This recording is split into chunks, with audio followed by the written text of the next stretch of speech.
Guys আগে ভিডিওটি দেখি তারপরে পাবলিকের দেওয়া ফানি কমেন্ট পড়বো। ঠিক আছে। আমি তো তোমাকে একটা রাতও শান্তিভাবে থাকতে দিব না। আমার জীবন থেকে তো আমার সম্মান গেছে, ফ্যামিলি গেছে।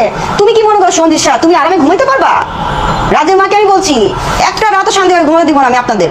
ये क्या बक रहे हो मादरचोद? यही नहीं, अभी और सुनिए। এমন রুচির জন্য রাজের কঠিন বিচার হওয়া উচিত।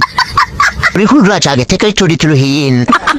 ক্যামেরাম্যান ভাইরা কেউ ওকে বিয়ে করে একটু থামান, আর ভালো লাগতেছে না। ওয়ে তো দেখতেছি রাশিয়ান হেয়ার। বাবা রাজ তুমি আমাদের কোন পাপে শাস্তি দিচ্ছিস বাবা? ব্যাঙের আবার সর্দি জ্বর, হেতের আবার সম্মান। এই মহিলাকে যত তাড়াতাড়ি সম্ভব রিহ্যাব সেন্টারে দেওয়া দরকার।